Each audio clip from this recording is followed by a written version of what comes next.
Good, good. We're ready to rock and roll.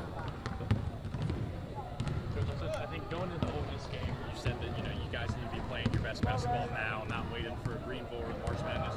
Now, as you're heading into Greenville, just do you feel like you guys are playing your best basketball right now? I think we're moving towards that. I think certain players are certainly playing a lot better, a lot more focused, a lot more just impactful on both sides of the basketball, and it's a lot of them. So I think we're just, throughout the season we will have, a player here play well, player there, but I think there are a lot of players playing well, which makes us feel good about going into postseason play.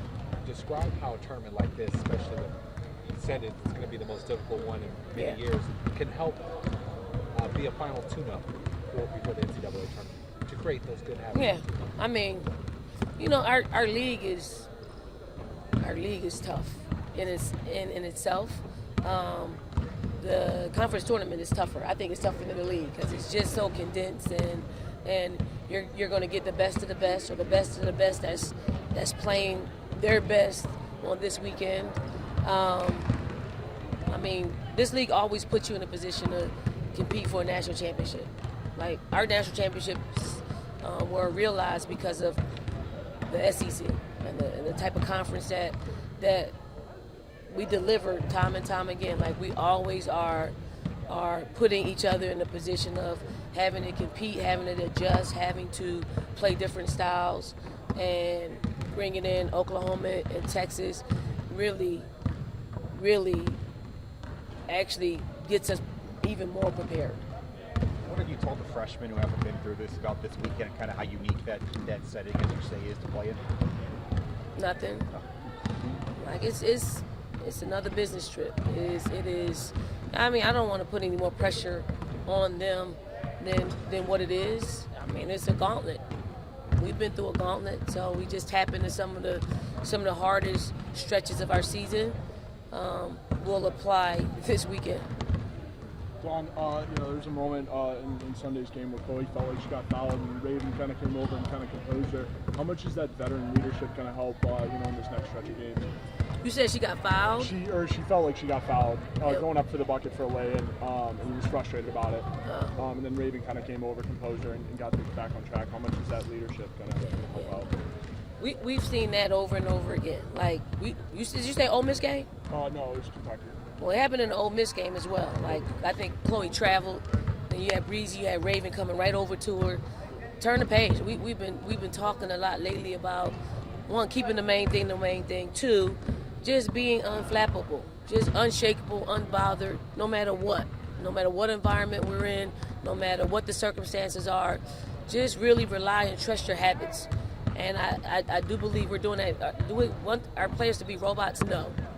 They're going to react to what they think is happening out there on the floor.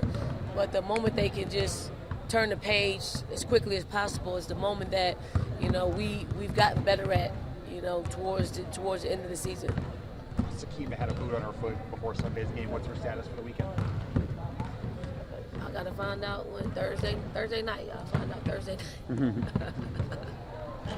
Coach, there's a big conversation anytime coaches play you about the talent that you recruit. Yeah. McDonald's All-Americans. How do you sift through that? And what do you? That's the point. You're supposed to recruit the McDonald's All-Americans. How do you sift through that? And as a program? I don't know. Sometimes I have fun with it. Sometimes it's just, I would imagine that no one's turning down McDonald's All-Americans. I would imagine. Like, we're just fortunate, and just so you know, just because you got a McDonald's All-American doesn't mean you got a great player. Doesn't mean you got a great player. For us, we've attracted them because of the style of play, the style of discipline, the winning tradition, the growth, the producing pros. That's what attracts McDonald's All-Americans to us. And not even just that. It's just we create meaningful relationships with the household, not just the recruit, the entire household.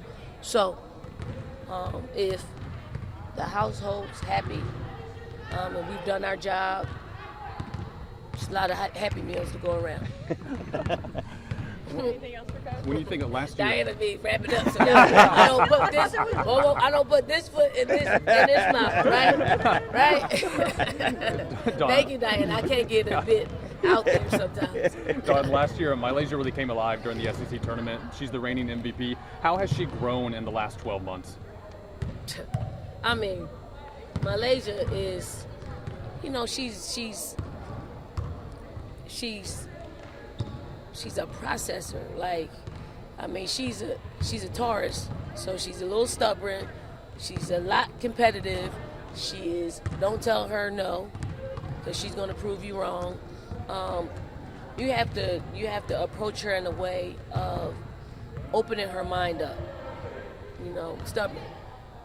I got this. I can do this. I can do anything, and very true. All of it's very true.